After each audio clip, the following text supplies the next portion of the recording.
Whispered melodies and tales में आपका स्वागत है और मैं हूं आपका दोस्त और इस चैनल का सूत्रधार देवव्रत मजूमदार।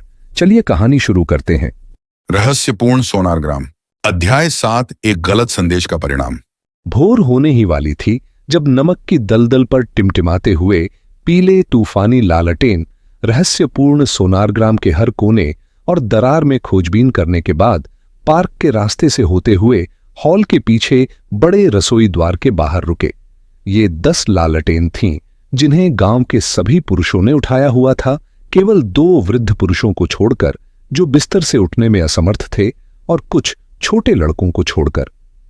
वे एक बेतरतीब थके हुए लाल चेहरे वाले समूह थे जो रात भर की खोजबीन से बेहद थके हुए थे, लेकिन घटनाओं में गहरी रुचि रखते थे। पाल और पंजा परिवारों के बीच का अंतर स्पष्ट था। पाल लंबे और काले रंग के लोग थे जिनकी छोटी छोटी चमकती आंखें और एक चतुर अभिव्यक्ति थी। वहीं पंजा मजबूत स्थिर स्वभाव के थे, बड़े लाल चेहरे वाले और लाल से लेकर सुनहरे रंग के हर प्रकार के बालों वाले। विधवा कुंज से आई कड्डी, जो श्रीमती विमला रॉय चौधरी विला की गृह प्रबंधक की सहायता के लिए आई थी, चाय या मुल्ड बियर तैयार करने में व्यस्त थी। बाहरी रसोई, जहां वे सभी इकट्ठा हो रहे थे, उन विशाल पत्थर की इमारतों में से एक थी जो बिना किसी एंग्लो इंडियन घर के अधूरी मानी जाती हैं। यह रॉय चौधरी विला के बाकी हिस्सों से जुड़ी हुई थी, पत्थर के फर्श वाली थी और इसमें एक बड़ी ईंटों की बनी चिमनी थी जो कमरे के अंदर तक फैली हुई थी। तख्तों की ट्रेसल टेबल्स सफेद चूने से पुती दीवारों के साथ सटी हुई थीं और बेंच लकड़ी की बैठकें जलती आग के चारों ओर खींचकर रखी गई थीं। श्रीमती विमला पुरानी शैली की गृहिणी थीं और उनकी खुद के सुखाए हुए काले हैम छत के बीच में लगे बीम से लटक रहे थे। कमरे में एक बियर बैरल रखा था और चौड़े चूल्हे पर उबलते पानी की बड़ी केतलियां भाप छोड़ रही थीं। गृह प्रबंधक और कड्डी बहनें थीं। दोनों वृद्ध महिलाएं बचपन से ही रॉय चौधरी परिवार की सेवा में आ गई थीं और खुद को परिवार का उतना ही हिस्सा मानती थीं जितना कि घर के अन्य सदस्य। जैसे ही वे दौड़ भागकर बड़ी सफेद मग में बियर डालने और घर का बना मोटा पीला चीज व ब्रेड देने में व्यस्त थीं, वे दोनों अपनी धूसर बालों और कड़क एप्रन के साथ एक जैसी लग रही थीं। भोलानाथ और हरि सबसे आगे बैठे थे, जैसा कि भोलानाथ की प्रतिष्ठा के अनुसार उचित था। हरि उम्र में लगभग 1 साल छोटा था। वह अपने भाई की तरह खुद पर उतना गर्व नहीं करता था और एक अजीब सी उदासी से घिरा रहता था जो उसकी स्वाभाविक मौन प्रवृत्ति के साथ मिलकर गांव में उसे एक रहस्यमय व्यक्ति बना देती थी। वह एक सीधा सादा बूढ़ा आदमी था जिसकी बकरी जैसी दाढ़ी थी और एक सौम्य मुस्कान थी जो कभी कभी ही प्रकट होती थी। पोस्टमास्टर मिस्टर अर्नब रॉय, जो बाकी लोगों के बाद अत्यधिक थकान जताते हुए आए थे, भीड़ से थोड़ा हटकर बैठे थे। उन्होंने अपनी बियर एक गिलास में पी जिससे उन्हें यह पेय अधिक सभ्य लगता था। उन्होंने एक बॉलर हैट पहन रखी थी और खुद को एक विशाल धारीदार भूरे सफेद स्कार्फ में लपेट रखा था। वो किसी ओल्ड बैजर जैसा दिखता है, भोलानाथ ने हरि से धीमे स्वर में कहा। यह टिप्पणी इतनी तेज थी कि मिस्टर अर्नब रॉय तक पहुंच सके, लेकिन उन्होंने इसे पूरी तरह से नजरअंदाज कर दिया और कोई प्रतिक्रिया नहीं दी। पंजा परिवार के एक बड़े लड़के, जिसके सुनहरे बालों वाली हल्की दाढ़ी उसके ठुड्डी पर धूल की तरह बिखरी हुई थी, ने यह मजाक दोहराया और पूरी मंडली जोर से हंस पड़ी, जबकि भोलानाथ गर्व से मुस्कुरा रहा था। उसे लगता था कि चतुराई उसकी सबसे बड़ी ताकत थी। अगर तुम लोगों ने उस परदेशी के बारे में कुछ खोजा होता, बजाय यह दिखाने के कि तुम पागल हो, तो मिस्टर राजमोहन रॉय चौधरी के पास बताने के लिए कुछ होता जब वह अंदर आएंगे, कड्डी ने तीखे स्वर में कहा, अपने सभ्य लहजे को छोड़कर अपनी मूल ग्रामीण बोली में लौटते हुए। मैंने उन्हें और मिस्टर परमव्रता भट्टाचार्य को अभी अंदर आते सुना है। यह सुनकर कमरे में एक गंभीर चुप्पी छा गई। मैंने अपने बूढ़े कुत्ते को उसके पीछे लगाया था, पंजा परिवार के एक भारी भरकम तिरछी आंखों वाले व्यक्ति ने कहा, जिसकी लाल मूंछें थीं। लेकिन उसने कुछ भी नहीं पाया, बस मुझे मेरे ही घर वापस लाता रहा। बूढ़े कुत्ते गंध से जाते हैं, भोलानाथ ने उपेक्षा से कहा, और एक बार फिर हंसी गूंज उठी। कड्डी ने गुस्से में एक चीनी का मग जोर से मेज पर पटका। उसका दयालु बूढ़ा चेहरा क्रोध से सफेद पड़ गया। मुझे तुम सब पर शर्म आ रही है, वह उत्तेजित होकर बोली। क्या तुम में से किसी को भी यह एहसास नहीं होता कि वह विदेशी सज्जन गुम हो गए हैं और तुम लोग यहां बैठकर खाते पीते और बेवजह हंसते जा रहे हो? वे परदेशी नहीं हैं, भोलानाथ ने कहा। वे वैसे ही बोलते हैं जैसे मैं बोलता हूं। जो यहां पैदा नहीं हुआ वह परदेशी ही होता है, नहीं क्या? लाल मूंछों वाले आदमी ने कहा, मिस्टर अर्नब रॉय को तिरछी नजर से देखते हुए। दूसरा साहब जो दोपहर में आया था वो असली परदेशी था। हरी ने बिना भोलानाथ की मदद के पूरी तरह से खुद ही बोलते हुए कहा। वो मुश्किल से मेरी बात समझ सका। वो मुझ पर चिढ़ गया। मुझे हंसी आ गई। तुम अभी बंद करोगे? कड्डी ने तुरंत कहा। घर के लोग आ रहे हैं।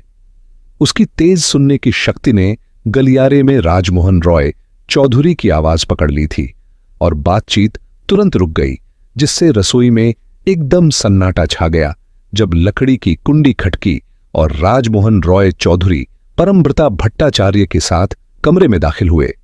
वे दोनों भी पूरी रात दलदल में बाहर रहे थे। दोनों युवा पुरुष पीले और चिंतित दिख रहे थे जब उन्होंने भीड़ के बीच से रास्ता बनाया। कुछ बताने लायक मिला? राजमोहन रॉय चौधरी की आवाज थोड़ी नीचे हो गई और उसके शब्दों में हल्का सा देहाती लहजा झलक आया। अब वह आगे बढ़ा। अगर किसी ने यहां कुछ असामान्य देखा हो तो तुरंत बताओ, हमें सुनना है। कमरे में सन्नाटा छा गया। भीड़ बेचैनी से हिली और एक दूसरे की ओर अनिश्चित नजरों से देखने लगी। हमने कुछ नहीं देखा, भोलानाथ ने कहा। यह तो बड़ा ही अजीब है, उसने हल्की संतुष्टि के साथ कहा। राजमोहन रॉय चौधरी चिढ़ गया। कोई आश्चर्य नहीं कि तुम उसे नहीं ढूंढ सके, भोलानाथ, उसने कहा। वो हवा में तो नहीं गायब हो सकता, जरूर कहीं कोई सुराग होगा। अगर कोई उसे ढूंढ सकता था तो मैं कर सकता था, भोलानाथ ने कहा। मैं बड़ा ही चालाक बूढ़ा आदमी हूं, लेकिन न मैंने कुछ देखा न हरी ने। मुझे लगता है कि यह आदमी सही कह रहा है, सर। मिस्टर अर्नब रॉय की अप्रिय आवाज कोने से उठी। मैंने खुद संपत्ति के सभी मुख्य निकास मार्ग देख लिए हैं और मुझे कहीं भी कोई निशान नहीं मिला। जैसा कि आप जानते हैं सर, हम लगभग एक टापू की तरह हैं, बल्कि उससे भी ज्यादा कटे हुए हैं। अगर मैं कह सकता हूं, कीचड़ के कारण जब ज्वार नीचे होता है। आप भरोसा रख सकते हैं कि हमने अपनी पूरी कोशिश की है। जब से मैं अपनी छोटी दुकान से निकला, सर, रात 8 बजे से मैं चलता रहा हूं। हाँ, मैं जानता हूं, आपने बहुत अच्छा किया, राजमोहन रॉय चौधरी ने रूखेपन से कहा। उसे मिस्टर अर्नब रॉय से उतनी ही नफरत थी जितनी गांव के बाकी लोगों को। लेकिन मैं जो पूछ रहा हूं वह यह है कि क्या कल सुबह से संपत्ति के आसपास कोई अजनबी देखा गया है? रसोई में फिर से सन्नाटा छा गया और फिर अचानक हरी बहुत उत्तेजित हो गया। उसका चेहरा लाल हो गया और वह शब्दों के लिए जूझने लगा।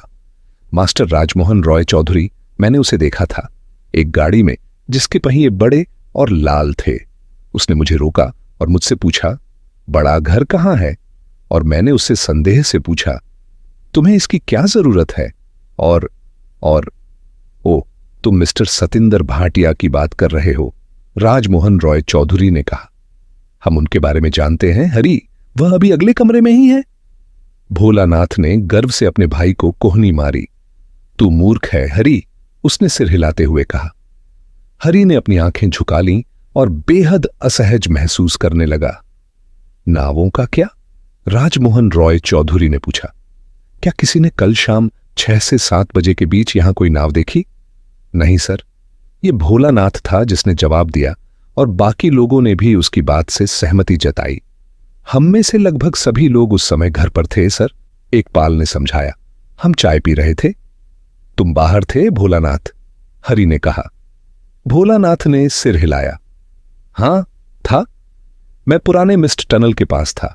मास्टर राजमोहन रॉय चौधरी पानी को देख रहा था, जैसे कि आप कह सकते हैं, और मैंने कुछ नहीं देखा, जबकि अगर वहां कोई नाव होती तो मैं जरूर देख लेता। सोचने वाली बात है, वह विचारशील स्वर में बोला। मैं निचले चरागाहों से पूरा चक्कर लगाकर आया, इसलिए अगर कोई नाव किनारे से दूर जा रही होती तो मैं उसे जरूर देख लेता। नहीं सर, उसने निष्कर्ष निकाला, मुझे शक है कि कोई नाव यहां से कल रात गई हो। एक मिनट ठहरो, परमव्रता भट्टाचार्य ने कहा। यह मिस्ट टनल क्या है? भोलानाथ ने उत्तर दिया। यह एक कोना जैसा है सर, नमक की दलदल में एक गहरी जगह, जैसे एक कटाव। वहां हमेशा धुंध रहती है, गर्मी और सर्दी, हर मौसम में वही हाल रहता है। यह जाल बिछाने के लिए एक बेहतरीन जगह थी। मेरा मतलब है, पहले हुआ करती थी, उसने खुद को सुधारते हुए कहा, जब उसने देखा कि राजमोहन रॉय चौधरी उसे घूर रहा था। और तुम वहां नीचे थे, तुम कहते हो? परमव्रता भट्टाचार्य ने कहा। और तुमने किसी को नहीं देखा? कुछ भी नहीं, भोलानाथ ने कहा। कहीं कुछ नहीं। उसने बिना कुछ कहे अपना मग कड्डी की ओर बढ़ा दिया। उसने उसे लेकर कमरे के एक तरफ बने बड़े पत्थर के सिंक में रख दिया। बूढ़ा आदमी अपनी जगह से उठा और पत्थरों पर धीरे धीरे चलते हुए उसके पास गया। यह धोने के लिए नहीं था, उसने कहा। मैं मास्टर राजमोहन रॉय चौधरी को बता रहा था, और बताने से मुझे प्यास लगती है। परमव्रता भट्टाचार्य ने राजमोहन रॉय चौधरी की ओर देखा। कोई फायदा नहीं है, उसने कहा। इन्हें कुछ भी नहीं पता। हमें बाकी लोगों के पास वापस जाना चाहिए। उन लड़कियों को अगर हो सके तो कुछ आराम मिल जाना चाहिए। वे भीड़ भाड़ वाले रसोई घर से निकलकर पुस्तकालय में लौट आए, जहां रुक्मणी रॉय चौधरी एक कुर्सी पर ऊंघ रही थी। उनके आते ही वह चौंक कर उठ बैठी। कोई सफलता मिली? उसने उत्सुकता से पूछा। उनके चेहरों ने ही उसका उत्तर दे दिया। बाकी लोग कहां हैं? राजमोहन रॉय चौधरी ने कमरे में चारों ओर नजर दौड़ाई। बगीचे में। जैसे ही रोशनी हुई, काबेरी भट्टाचार्य फिर से खोजबीन के लिए जाना चाहती थी। भैरवनाथ ने उसे अकेले जाने नहीं दिया। श्री सतेंद्र भाटिया सोने चले गए। मैंने उन्हें हनीस्कल रूम में ठहरा दिया। काबेरी भट्टाचार्य और मैंने सोचा कि यह सबसे अच्छा रहेगा। राजमोहन रॉय चौधरी खिड़की के पास गया और बाहर देखा। अभी अभी उजाला हुआ था। हर चीज पर अब भी हल्की धुंध थी और हवा ताजगी भरी और मीठी थी। उसने काबेरी भट्टाचार्य और भैरवनाथ को पेड़ों के बीच से घर की ओर आते देखा। भैरवनाथ थोड़ा झुका हुआ था, लड़की से बात कर रहा था, और राजमोहन रॉय चौधरी को उसकी हंसी सुनाई दी। इसमें कुछ असामान्य नहीं था। ज्यादातर लोग मिस्टर भैरवनाथ के साथ हंसते थे या उन पर हंसते थे, फिर भी उसे यह अजीब और थोड़ा खटकने वाला लगा। उसे इस पूरे मामले में कोई मजाकिया पहलू नजर नहीं आ रहा था। वे 2-3 मिनट बाद अंदर आए। काबेरी भट्टाचार्य पहले की तरह गंभीर थी, लेकिन राजमोहन रॉय चौधरी का भैरवनाथ के प्रति असंतोष बढ़ गया। उसने निश्चित रूप से उसे आश्वस्त करने में सफलता पाई थी, जहां वह स्वयं असफल रहा था। देखो, परमव्रता भट्टाचार्य ने कहा, यह मामला हर तरह से और भी अजीब होता जा रहा है। मैं मानता हूं कि हमारे गांव के जासूस ज्यादा चतुर नहीं हैं, लेकिन यह तो उनका अपना इलाका है जिसे वे खोज रहे थे, है ना? कोई नाव नहीं देखी गई और रहस्यपूर्ण सोनार ग्राम की कोई भी नाव गायब नहीं है। तुम्हें पता है, रुक्मणी रॉय चौधरी अचानक उठकर बोली, हम सब उस नोट को नजरअंदाज कर रहे हैं जो भूतू सोना लेकर आया था। हमारे पास 3 संभावनाएं हैं। या तो मिस्टर उत्पल भट्टाचार्य का वास्तव में अपहरण हो गया और उन्होंने किसी तरह से हमें चेतावनी देने के लिए कुछ पंक्तियां लिखीं, या फिर वे पूरी तरह पागल हो गए और उन्होंने इसे केवल अपने भ्रम की वजह से लिखा, या फिर किसी और ने यह नोट हमें गुमराह करने के लिए लिखा।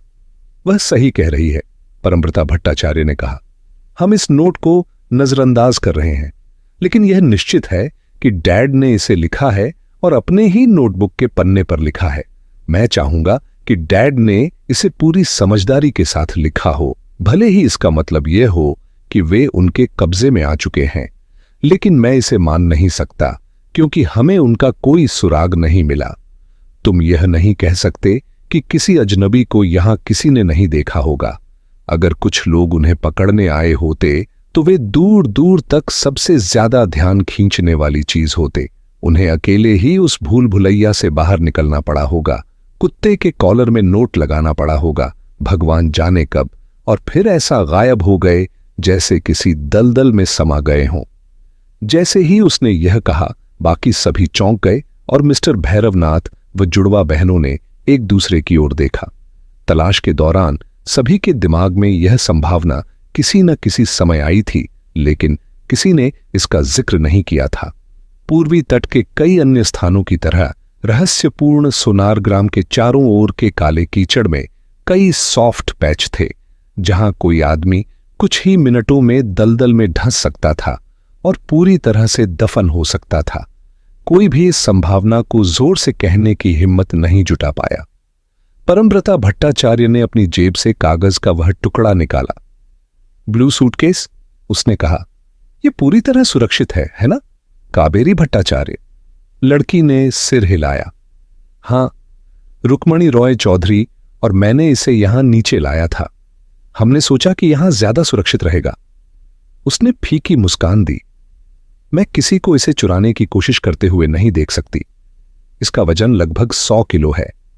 यह उस कोने में रखा है। उसने कमरे के दूसरे छोर की ओर इशारा किया, जहां चमड़े से ढका एक भारी स्टील का सूटकेस किताबों की अलमारी के पास रखा था। यही है, परमव्रता भट्टाचार्य ने कहा।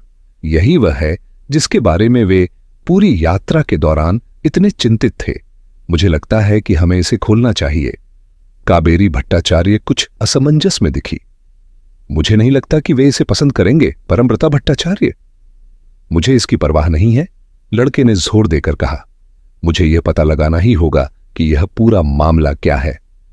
वह कमरे के बीचों बीच जाकर सूटकेस का हैंडल पकड़ लिया। उसका वजन देखकर वह चौंक गया और उठाने की बजाय उसने उसे खींचकर बीच में ला दिया। बाकी सभी ने उसे मंत्रमुग्ध होकर देखा जब उसने नीले कैनवास के कवर को हटाया और चमड़े से बंधा एक स्टील का केस सामने आया, जिसकी लॉकिंग पट्टी पूरी एक ओर फैली हुई थी। लड़के ने उसे संदेहपूर्ण नजरों से देखा। अब तो हम फंस गए, उसने कहा। चाबी तो नहीं होगी? जाहिर है पिताजी उसे अपने साथ ले गए थे। राजमोहन रॉय चौधरी और रुक्मणी रॉय चौधरी ने मिस्टर भैरवनाथ की ओर देखा, जो विनम्रता से पीछे खड़े थे। इसे खोलने के लिए ताले वाला चाहिए, परमव्रता भट्टाचार्य ने कहा। या फिर कोई चोर, उसने कटु स्वर में जोड़ा। भाई बहन ने एक बार फिर अपने दोस्त की ओर कौतूहली दृष्टि से देखा। वह थोड़ा असहज होते हुए आगे आए। ऐसी चीजें देखने में बहुत बुरी लगती हैं, उन्होंने कहा। मैं कभी जानबूझकर अपनी काबिलियत का प्रदर्शन नहीं करता। क्या तुम इसे खोल सकते हो? काबेरी भट्टाचार्य की चौड़ी आंखों वाली हैरानी से मिस्टर भैरवनाथ के चेहरे पर हल्की लाली दौड़ गई। शायद अगर आप सब अपनी पीठ फेर लें, उन्होंने धीरे से कहा, अपनी जेब से एक छोटा सा तार और कुछ चाकू जैसा एक औजार निकालते हुए। तुम इसे इससे खोलने वाले हो? इसमें तो बस 2 ब्लेड हैं, रुक्मणी रॉय चौधरी ने चाकू को घूरते हुए कहा। उसकी उत्सुकता अब उसकी चिंता पर हावी हो गई थी। गलत, मिस्टर भैरवनाथ ने कहा। 2 ब्लेड और घोड़ों के खुर से कील निकालने का औजार। जब भी मुझे कोई घोड़े का खुर दिखता है, मैं झट से इसे निकालता हूं और बात करते हुए वे नाजुक ताले पर झुके। उनकी पतली उंगलियां अविश्वसनीय गति से काम कर रही थीं। मैं इसे दबाता हूं, वे आगे बोले, और दबाता हूं और हप, ये देखो, वला। अंतिम शब्द के साथ ही तेज क्लिक की आवाज आई और स्प्रिंग लॉक खुल गया। परमव्रता भट्टाचार्य घुटनों के बल नीचे झुका और ढक्कन उठाने के लिए तैयार हो गया। जैसे ही उसने भारी स्टील कवर हटाया, अंदर अखबार की एक परत दिखाई दी। बाकी सभी उत्सुकता से आगे झुके। उम्मीद थी कि रहस्य का कुछ हल तो मिलेगा। परमव्रता भट्टाचार्य ने सावधानी से अखबार हटाया। पूरा केस रंग बिरंगे बच्चों की किताबों से भरा था, जो बड़े ही सलीके से आधा आधा दर्जन करके रखी गई थीं। ऐसा लग रहा था जैसे किसी छोटे बच्चों के स्कूल के इनाम वितरण समारोह के लिए लाया गया हो। परमव्रता भट्टाचार्य ने अपना हाथ बढ़ाया और एक किताब को संदेह से उठाया, मानो उसमें कोई छुपा हुआ विस्फोटक हो। उसने उसके पन्ने पलटे। उसका शीर्षक था Robinson Crusoe told to the children, और यह पूरी तरह से असली लग रही थी। उन्होंने एक एक कर किताबें निकाली, उनके पन्ने पलटे। सभी एक जैसी जिल्द में थीं, कुछ नई, कुछ स्पष्ट रूप से पुरानी, और ये सब द किडीज ऑन नामक एक लाइब्रेरी की पूरी श्रृंखला लग रही थीं। वे हरे रंग की छोटी किताबें थीं जिन पर सोने की नक्काशी थी, और हर एक के सामने एक रंगीन चित्र चिपका था जो उसकी कहानी को दर्शाता था। ज्यादातर किताबें मशहूर कहानियों की संक्षिप्त और बच्चों के लिए अनुकूलित संस्करण थीं। भैरवनाथ और बाकी सभी ने हर किताब को पलट पलट कर देखा। उम्मीद थी कि किसी पन्ने के कोने पर कोई निशान मिलेगा या भीतर कोई गुप्त संदेश लिखा होगा। वे लगभग चुप ही थे, बस हर किताब को ध्यान से देखते रहे, जब तक कि आखिर में वे सब एक दूसरे की ओर हैरानी से देखने लगे। सबसे विस्तृत और व्यवस्थित खोज का भी यही नतीजा निकला कि कोई भी किताब बाकी किताबों से ज्यादा अलग नहीं थी। परमब्रता भट्टाचार्य ने असहाय निगाहों से भैरवनाथ की ओर देखा। तुम्हें क्या लगता है? उसने पूछा। मिस्टर भैरवनाथ ने चारों ओर देखा। सभी उन पर उम्मीद से नजरें गड़ाए थे, मानो वे कोई उत्तर देंगे। उन्होंने दोनों हाथ फैला दिए। मेरे प्यारे दोस्तों, उन्होंने कहा, मुझे लगता है कि मेरी तेजी खत्म हो रही है। मुझे जो मिला वही तुम सबको मिला, खाली हाथ। मुझे तो यह सब बस साफ सुथरी पढ़ाई जैसा लग रहा है। मिस्टर भैरवनाथ विधवा कूंज के फीके ड्राइंग रूम में ऊंची पीठ वाली क्वीन एनी कुर्सी में छिपे हुए थे, और जब रुक्मणी रॉय चौधरी तेजी से अंदर आई तो उसने उन्हें पहले नहीं देखा। जब तक उसकी नजर उनके लंबे पतले पैरों पर नहीं पड़ी जो फर्श पर फैले हुए थे, तब तक उसे एहसास नहीं हुआ कि वे वहीं थे। उसने तुरंत उन पर हमला कर दिया। भैरवनाथ, अगर तुम आज मिस्टर सतिंद्र भाटिया को लॉबेट्स के लिए नहीं हटाते तो मुझे मानसिक संकट हो जाएगा। मैं इसे सहन नहीं कर सकती। वह अपनी कुर्सी पर पीछे की ओर झुके और मुस्कुराए। ऐसा नहीं होगा, उन्होंने कहा। तुम्हारे पास हम सबकी तुलना में कहीं अधिक मानसिक सहन शक्ति है। रुक्मणी रॉय चौधरी मुस्कुराई नहीं, वह नीचे देखती रही। उसकी आंखों में एक अजीब तीव्रता थी। तुम एक क्रूर इंसान हो भैरवनाथ। मुझे तुमसे बहुत लगाव था। मैंने तुम्हें पहले कभी काम करते नहीं देखा था। अब मुझे लगता है कि तुम बेरहम और भयानक हो। वह जल्दी जल्दी बोल रही थी, उसकी आवाज आंसुओं के करीब थी। कावेरी भट्टाचार्य और परमव्रता भट्टाचार्य 2 दिनों से अपने पिता की चिंता में लगभग बीमार हो चुके हैं, और तुम बस द्वीप पर बेकार की खोजबीन कर रहे हो और उन्हें पुलिस को न बुलाने की सलाह दे रहे हो। तुमने इसे इतना साधारण बना दिया है कि वह मूर्ख सतिंद्र भाटिया तो यह तक नहीं मान रहा कि मिस्टर उत्पल भट्टाचार्य गायब हो चुके हैं। मिस्टर भैरवनाथ ने कुछ नहीं कहा। वह अपनी कुर्सी के कोने में सिकुड़ कर बैठे रहे, अपनी ऐनक के पीछे से उसे झपकाते हुए देख रहे थे। तो तुम क्या करने वाले हो? रुक्मणी रॉय चौधरी ने गुस्से में पूछा। वह खड़े हुए और अचानक उसके पास आकर उसकी गर्दन के चारों ओर हाथ डालकर उसे जोर से चूमा। वह चौंक गई। हैरानी उसके बाकी सभी भावों पर भारी थी। तुम क्या कर रहे हो? उसने विरोध किया, उससे अलग होते हुए। जबरदस्ती, मिस्टर भैरवनाथ ने कहा और असामान्य गरिमा के साथ कमरे से बाहर निकल गए। दरवाजे पर रुककर उन्होंने पीछे मुड़कर उसे देखा। जब तुम मुझे मेरी मैजेंटा दाढ़ी में देखोगी तो तुम्हें पछतावा होगा, उन्होंने कहा। अब भी उलझन में, परेशान और नाराज, उसने बरामदे से उन्हें देखा जब वे हरे लॉन को पार कर पार्क के फाटक से अंदर चले गए। मिस्टर भैरवनाथ तब तक शान से चलते रहे जब तक वे विधवा कुंज की नजरों से बाहर नहीं हो गए। फिर उनके कंधे झुक गए, उनकी चाल धीमी हो गई और उनके चेहरे पर एक गहरी उदासी आ गई जो तब तक बनी रही जब तक वे रॉय चौधरी विला नहीं पहुंच गए। परमव्रता भट्टाचार्य उनका इंतजार कर रहा था। मैंने सब कुछ उसी तरह सेट कर दिया है जैसा हमने कल रात तय किया था, उसने कहा। लेकिन इसमें एक अड़चन है। मिस्टर सतिंद्र भाटिया हमारे साथ आना चाहते हैं। उन्होंने रोमनी की कुछ तस्वीरें खींची हैं और उन पर दूसरी राय लेना चाहते हैं। वह जिद कर रहे हैं कि वे हमें ले चलें। अब क्या करें? मिस्टर भैरवनाथ जरा भी परेशान नहीं लगे। यह तो अच्छा विचार है, उन्होंने कहा। शायद हम उन्हें शहर में ही छोड़ दें। मुझे नहीं पता कावेरी भट्टाचार्य का क्या हाल है, लेकिन रुक्मणी रॉय चौधरी को तो उनसे नफरत हो गई है। कावेरी भट्टाचार्य भी तनाव में दिख रही है, परमव्रता भट्टाचार्य ने कहा। उन्होंने हमसे ज्यादा उसे सहा है। क्या तुम्हें इस शहर की यात्रा पर भरोसा है? यह इस पर निर्भर करता है कि तुम्हारा भरोसा से क्या मतलब है, मिस्टर भैरवनाथ ने कहा। मुझे यकीन है कि हम शहर में कुछ सही जगहों पर पूछताछ करके अपनी स्थिति का पता लगा सकते हैं, बजाय इसके कि हम यहां बैठकर किसी और घटना का इंतजार करें। अगर हम राजमोहन रॉय चौधरी को जिम्मेदारी सौंप दें तो वह लड़कियों की उतनी ही अच्छी देखभाल करेगा जितनी हम कर सकते हैं। वह भारतीय होम और ब्यूटी के नाम पर बहुत समर्पित है। मेरा मानना है कि अगर हम मिस्टर सतिंदर भाटिया से छुटकारा पा लें तो वही सबसे अच्छा काम होगा। राजमोहन रॉय चौधरी को सब कुछ पता है? परमव्रता भट्टाचार्य ने पूछा। मिस्टर भैरवनाथ ने सिर हिलाया। मैंने उसे थोड़ी सी मिठाई दी और कहा, भरोसा रखो, और मैं चला आया।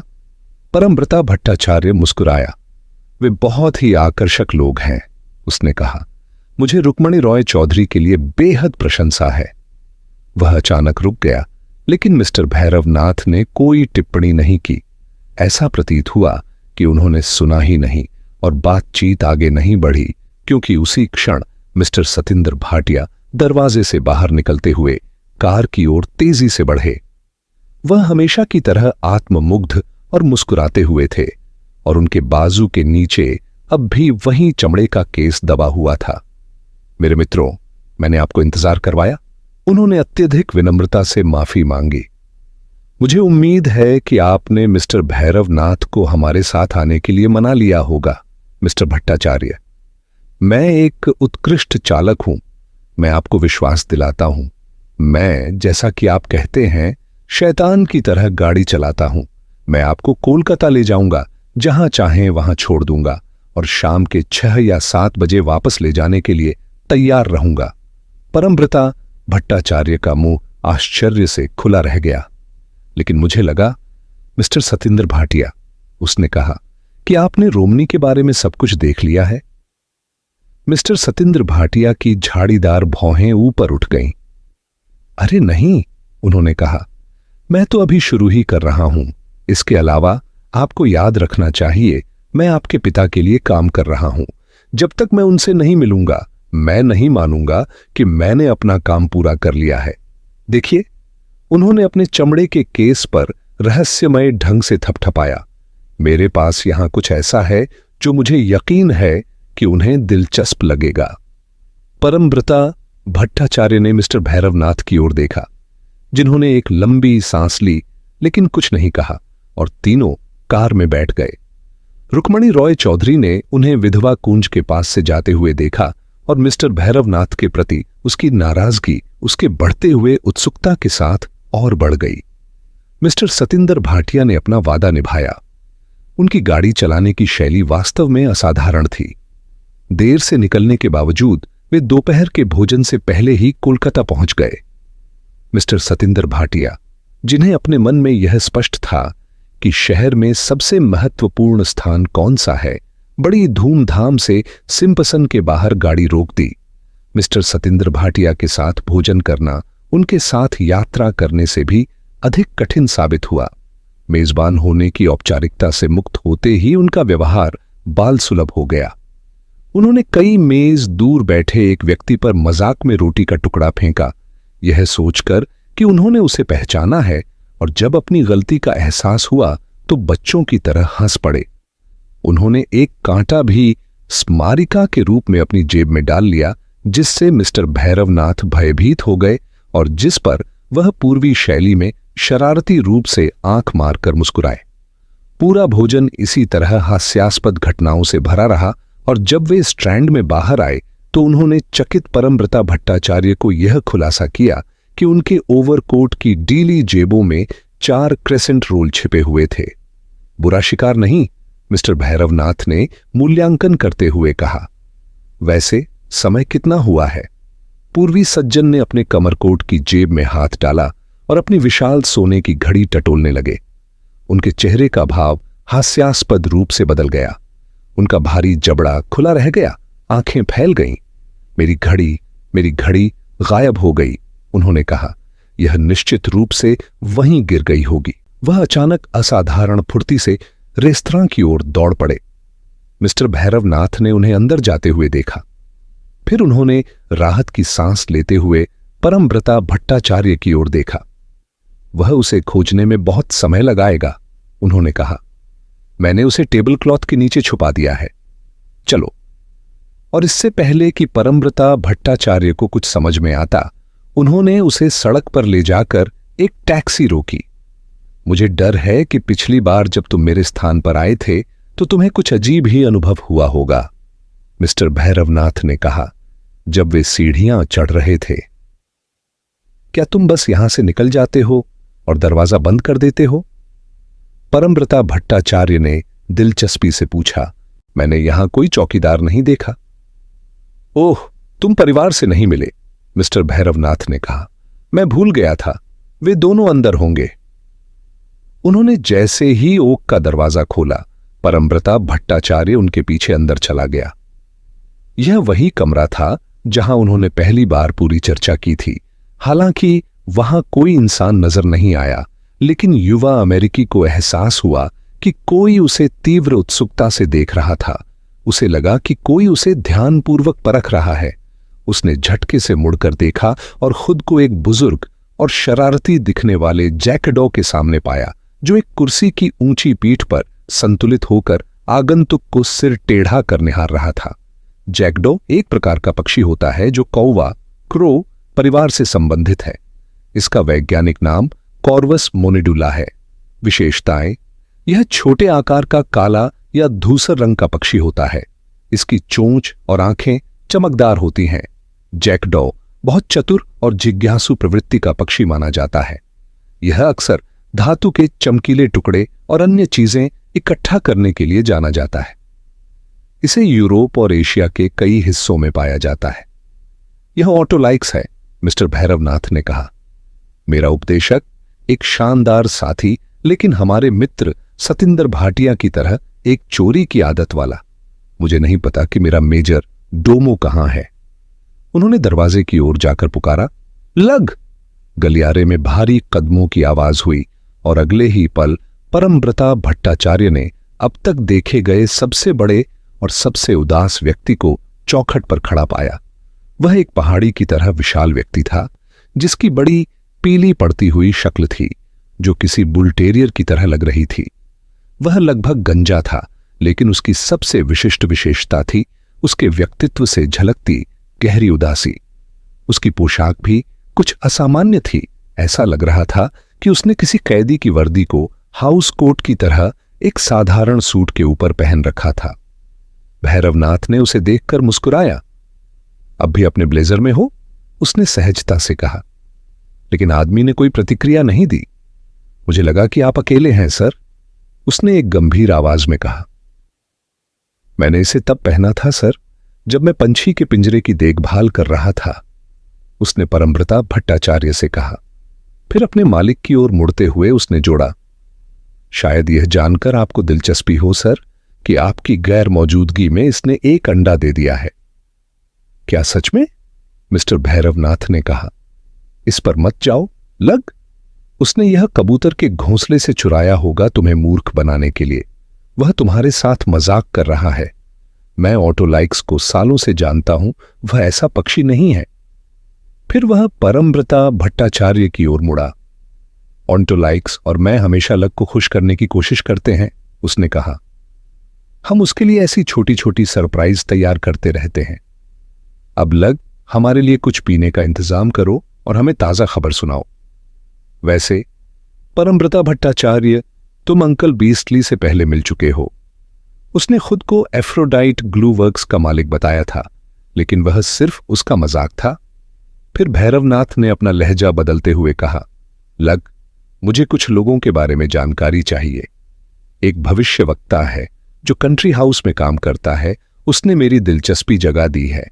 लेकिन सबसे जरूरी बात यह है कि मुझे अमेरिकी पक्ष से कोई विशेषज्ञ चाहिए। तुम्हें क्या लगता है, लग? खैर, मेरी राय में, सर, हालांकि आप इसे मानेंगे नहीं, उसका स्वर फिर से शिकायत भरा हो गया। अगर मैं आपकी जगह होता तो मैं ठोस नैप से संपर्क करता। वह इधर उधर से अद्भुत सूचनाएं जुटा लेता है। मिस्टर भैरवनाथ का चेहरा लाल हो गया। मैं ऐसा करने से रहा, उन्होंने अप्रत्याशित रूप से क्रोधित होकर कहा। कुछ लोग ऐसे होते हैं जिनसे मैं भी दूरी बनाए रखता हूं। जैसा कि मैंने पहले भी कहा था, लग, हम मिस्टर नैप के साथ कोई संबंध नहीं रखते। मैंने क्या कहा था? लग ने अचानक परमव्रता भट्टाचार्य की ओर मुड़ते हुए कहा, ये मेरी बात मानते ही नहीं है। मुझे घर में पालतू की तरह रखते हैं।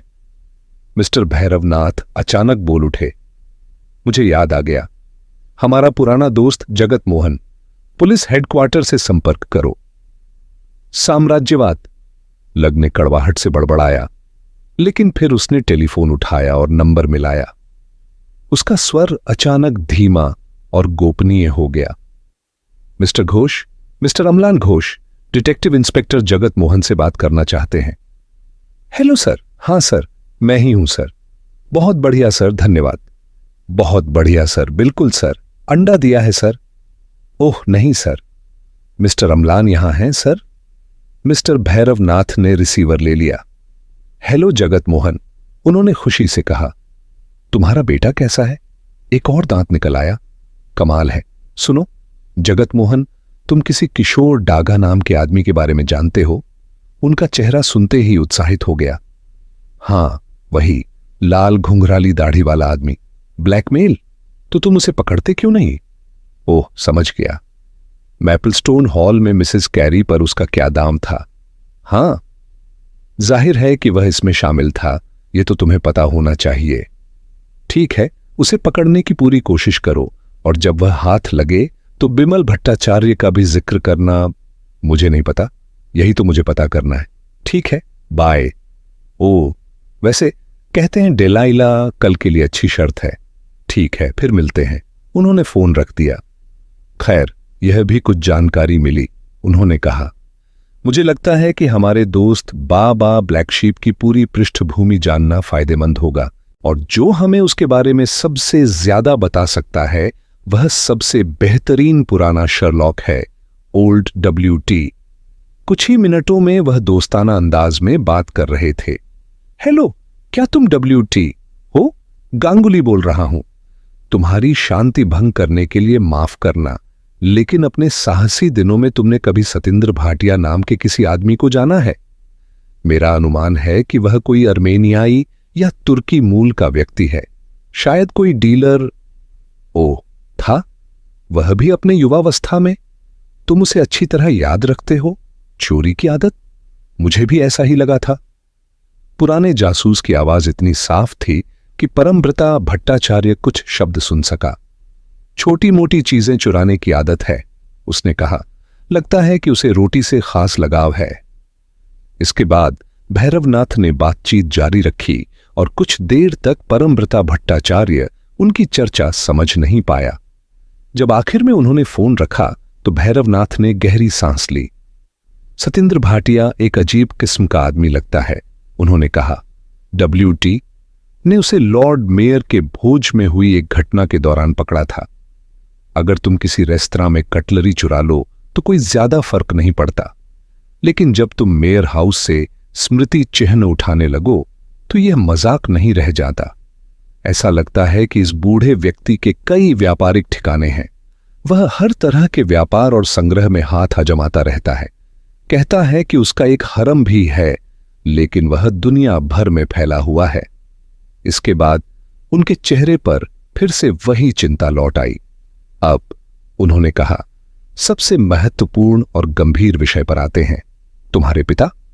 लग, हमें सेमेस्टर ग्रुप के बारे में कौन जानकारी दे सकता है? मिस्टर लग ने श्रद्धा मिश्रित भय से अपनी आंखें ऊपर उठाईं। अब मैं तुम्हें चेतावनी दे रहा हूं, उसने करुण स्वर में कहा। मैं चेतावनी दे रहा हूं, तुम्हें मुझसे कम समझ है।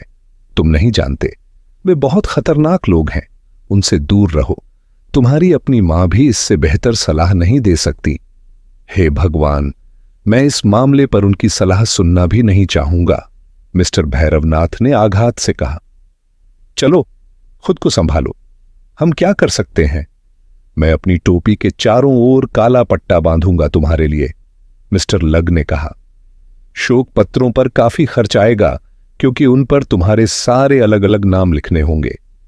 अरे भाई, तुम तो खुद का मजाक बना रहे हो, मिस्टर भैरवनाथ ने मजाकिया अंदाज में कहा। मुझे लगता है कि हमें मिस्टर वैन ह्यूस्टन से बात करनी चाहिए। बहुत बढ़िया सर। अब वह खुद को होमर डी सोसाइटी फोटोग्राफर कहता है। लग ने अपनी पुरानी सी नोटबुक निकाली और नंबर देखा।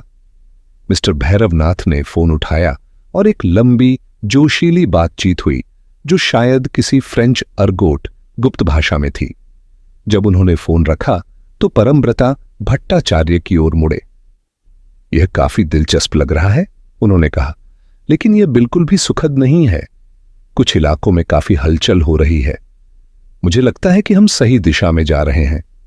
लग, क्या हाल ही में तुम्हारे जानने वाले किसी व्यक्ति ने यात्रा की है सामान्य कारणों के अलावा?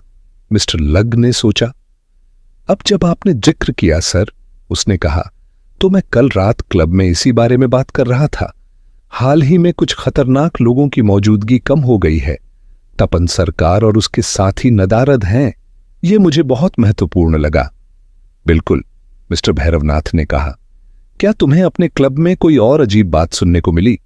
खैर, अगर आप मेरी टोह ले ही रहे हैं, लग ने हंसकर कहा, तो मैंने सुना कि रोपी वापस आ गया है। रोपी? मिस्टर भैरवनाथ ने संदेह से पूछा। फिर धीरे धीरे उनके चेहरे पर घृणा की लहर दौड़ गई। कहीं वही आदमी तो नहीं जिसने? लग ने सिर हिलाया। हां, वही। यह एक अपराध है कि तुम्हारे जैसा आदमी जिंदा रहे, मजिस्ट्रेट ने कहा था। तुम उसे जानते हो? हां, मैं जानता हूं, भैरवनाथ ने कहा, लग की नाटकीयता को अनदेखा करते हुए। परमव्रता भट्टाचार्य ने उलझन से उनकी ओर देखा। मुझे इसका ज्यादा कुछ समझ नहीं आया। इसका मतलब क्या हुआ? मिस्टर भैरवनाथ ने विचार किया। हमने कुछ दिलचस्प बातें साफ कर ली हैं, उन्होंने कहा। सबसे पहले, अब हमें पता है कि मिस्टर किशोर डागा कौन है। वह एक ब्लैकमेलर है। हालांकि उसने बेचारे बिमल भट्टाचार्य पर क्या दबाव डाला था, यह मेरी समझ से परे है।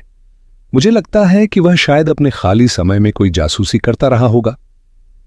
फिर हमने मिस्टर सतिंदर भाटिया की पहचान कर ली, लेकिन इसका कोई खास फायदा नहीं हुआ। और सबसे महत्वपूर्ण बात, हमें पता चला कि कुछ ऐसे लोग सक्रिय हैं जिन्हें कोई भी किसी भी गंदे काम के लिए किराए पर ले सकता है। इसका मतलब है कि सिमिस्टर सिर्फ अपने लोगों के साथ काम नहीं कर रहा, वह शायद अपनी सुरक्षा के लिए यह सब कर रहा है। हमला करने वाला समूह बहुत तेज तर्रार नहीं लग रहा, लेकिन इसके पीछे किसका दिमाग है, यह देखना अभी बाकी है।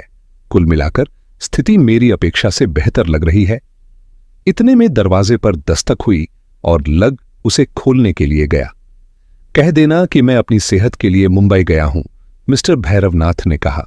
लग तुरंत लौटा। हाथ में एक नारंगी रंग का लिफाफा था। उसने भैरवनाथ को दिया, जिन्होंने तुरंत इसे फाड़कर पढ़ा। जैसे ही उन्होंने पढ़ा, उनके मुंह से एक तेज चीख निकल गई और उनका चेहरा और भी ज्यादा पीला पड़ गया। उन्होंने चुपचाप तार परमव्रता भट्टाचार्य को थमा दिया। उसमें लिखा था, तुरंत आओ, स्टॉप शव मिला स्टॉप, रुक्मणी रॉय चौधरी। रुक्मणी रॉय चौधरी ने उन्हें मंदार मोनी स्टेशन पर जज उत्पल भट्टाचार्य की बड़ी डेमलर कार में लिया। मुझे पता था कि तुम्हें इसे लाने से कोई आपत्ति नहीं होगी, उसने अचानक परमव्रता भट्टाचार्य से कहा जब वे स्टेशन यार्ड पार कर रहे थे। मेरी प्यारी लड़की, परमव्रता भट्टाचार्य ने आश्चर्य से उसकी ओर देखा। मुझे सब कुछ जानना है, उसे कहां पाया गया? रुक्मणी रॉय चौधरी ने उसे घूर कर देखा। मैं समझी नहीं, उसने कहा। हम शव की बात कर रहे हैं, भैरवनाथ ने कहा। तुमने हमें तार भेजा था। लड़की की उलझन और बढ़ गई। मैंने तुम्हें तार भेजा था कि हमें एक सुराग मिला है, उसने कहा।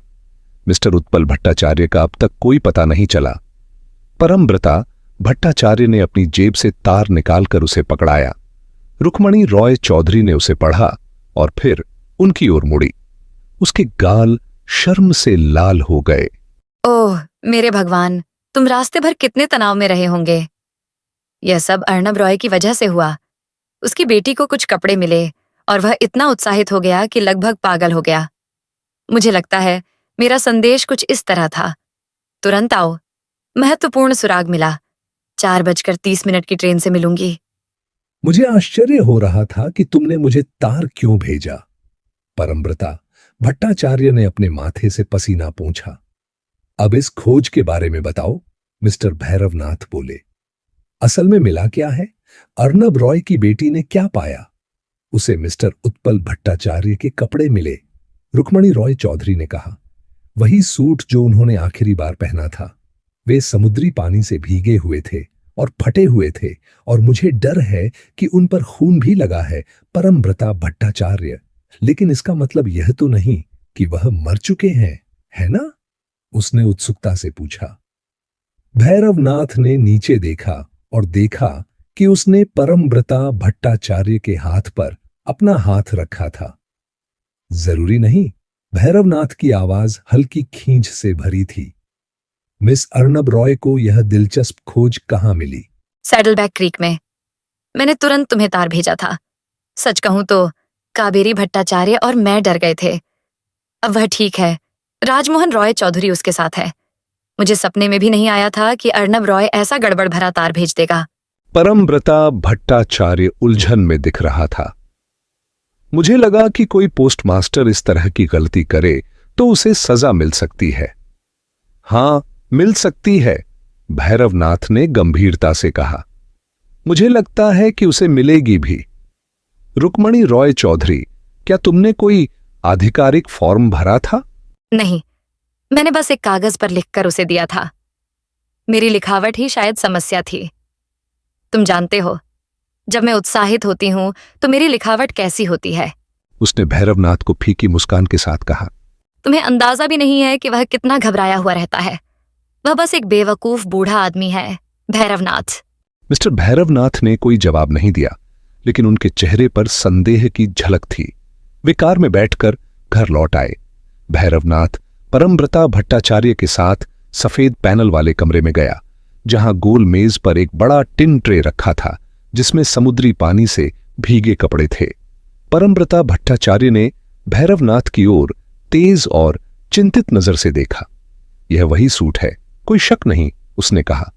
भैरवनाथ ने सिर हिलाया। उनके चेहरे पर गहरी चिंता छा गई। उन्होंने अपनी जेबों में हाथ डाल लिए और ट्रे में रखे कपड़ों को गहरी नजर से देखने लगे। पॉकेट में कुछ नहीं मिला? मैं मानता हूं, उन्होंने पूछा। नहीं, कुछ भी नहीं, काबेरी भट्टाचार्य ने कहा। कपड़ों की तलाशी ली जा चुकी थी, सारी जेबें उल्टी निकली हुई थीं। परमव्रता भट्टाचार्य अभी भी गंदे ऊनी कपड़ों को उलट पलट कर देख रहा था। अरे रुको, उसने कहा और कमीज उठाई, जिसमें एक छोटा सा फटा हुआ छेद था, जिसके चारों ओर गहरे खून के धब्बे थे। मिस्टर भैरवनाथ झुककर कपड़े को गौर से देखने लगे।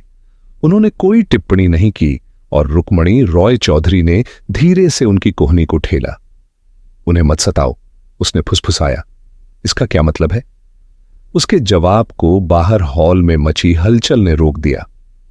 मेरी भली औरत, मिस्टर अर्नब रॉय की आवाज सुनाई दी, जो विरोध में ऊंची हो गई थी। मेरी भली औरत, मुझे तुरंत अंदर ले चलो। मुझे वहां जरूरत है और मुझे पूरा यकीन है कि मेरी मौजूदगी की बेसब्री से प्रतीक्षा की जा रही है। मैं किसी को भी अंदर नहीं जाने दूंगी जब तक मास्टर राजमोहन रॉय चौधरी का आदेश न मिले। अर्नब रॉय, तुम्हें शर्म आनी चाहिए शोक संतप्त परिवार पर जबरदस्ती करने के लिए। वे अभी तुम्हें नहीं देखना चाहते। कुड्डी की आवाज तीखी और हिकारत से भरी थी। क्या मैं जाऊं और उसे भगा दूं? रुक्मणी रॉय चौधरी ने पूछा। भैरवनाथ ने परमव्रता भट्टाचार्य की ओर देखा। अगर तुम्हें आपत्ति न हो, उसने कहा, तो मेरा मानना है कि हमें खुद इस बूढ़े चतुर इंसान से बात करनी चाहिए। परमव्रता भट्टाचार्य ने सिर हिलाया। बिल्कुल, अगर तुम्हें लगता है कि इससे कोई फायदा होगा, उसने कहा और दरवाजा खोल दिया। आइए मिस्टर अर्नब रॉय, अंदर आइए। बेढंगे पोस्टमास्टर ने नाराज कुड्डी की ओर एक प्रसन्न नजर डाली और विजेता की तरह कमरे में दाखिल हुआ। वह अपना बॉलर हैट पकड़े हुए था और अब भी अपने ओवरकोट में था, जिसे उसने अपने एप्रन को छिपाने के लिए पहना था। यहां हूं सर, उसने परमव्रता भट्टाचार्य से कहा। उसके ढीले ढाले चेहरे पर हल्की सी लाली थी। मैंने देखा कि कार ड्राइववे में मुड़ी तो मैंने जल्दी से टोपी पहनी और तुम्हारे पीछे दौड़ा सर। मुझे पता था कि तुम्हें सच जानना होगा। मेरी बेटी, सर, उसने सबूत पाए, जैसा कि आप कह सकते हैं। उसकी आंखें छलछला रही थीं और उसके होंठ उत्तेजना से कांप रहे थे। तुम्हारी बेटी यहां है? भैरवनाथ ने असामान्य कठोरता से पूछा। नहीं सर। मिस्टर अर्नब रॉय ने एक पिता की गरिमा का स्वांग रचा। क्या? सोचिए सर, मैं उस बेचारी लड़की को फिर से उस भयावह दृश्य को देखने के लिए कैसे मजबूर कर सकता हूं जिसने उसे एक स्वस्थ स्त्री से उसके पुराने रूप की परछाई मात्र बना दिया है। स्थिति की गंभीरता के बावजूद मिस्टर अर्नब रॉय के नाटकीय प्रदर्शन में कुछ अत्यधिक हास्यास्पद था। उसने दृश्य में ऐसा नाटकीय रंग भर दिया था जो अन्यथा बहुत ही भयावह होता। नहीं सर, वह यहां नहीं है, उसने जारी रखा। और मैं यह भी जोड़ना चाहूंगा सर, उसने बढ़ती हुई धार्मिकता के साथ कहा, कि वह इतनी बेबस हालत में थी सर, इतनी निराशाजनक स्थिति में सर, कि मैं उसे पोस्ट ऑफिस की देखभाल के लिए छोड़ आया और खुद यहां आया।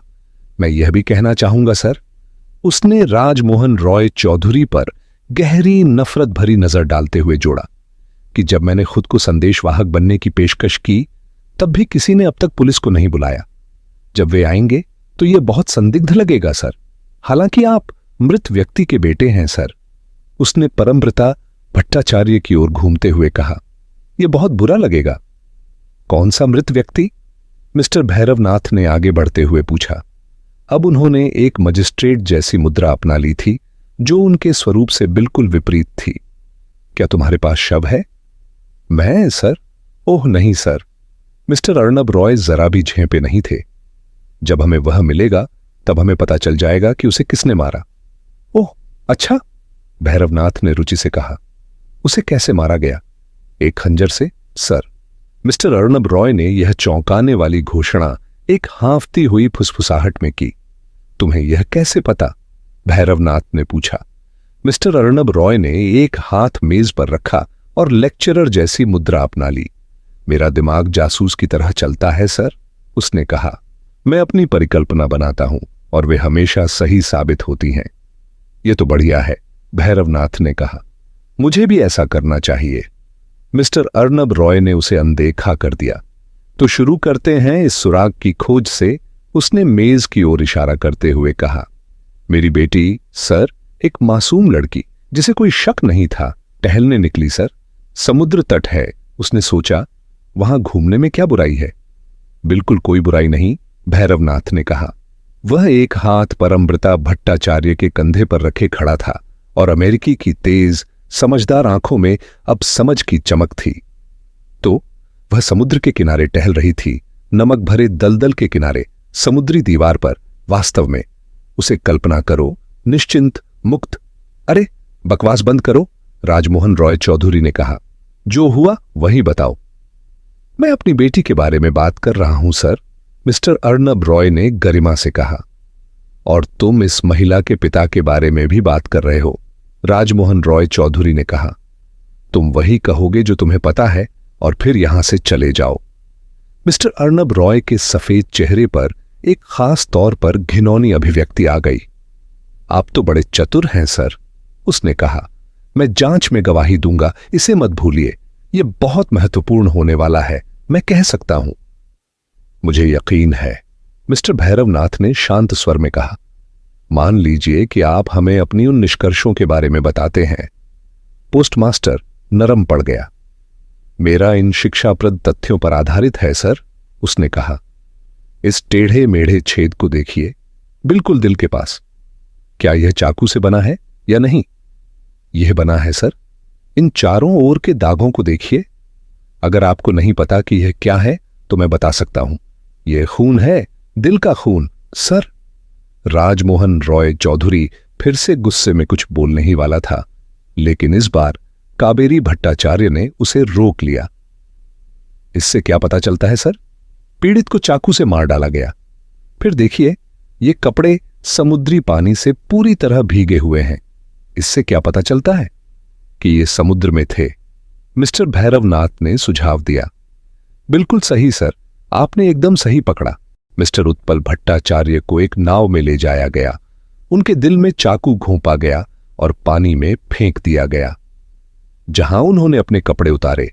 मिस्टर भैरवनाथ ने कहा, इस बात का खास ख्याल रखते हुए कि अपने ब्रेस हटाना न भूलें। अब तक तो यह एकदम साफ है, हालांकि कुछ और छोटी छोटी बातें हैं जिनका स्पष्टीकरण जरूरी होगा इससे पहले कि हम कोलकाता पुलिस को बुलाएं।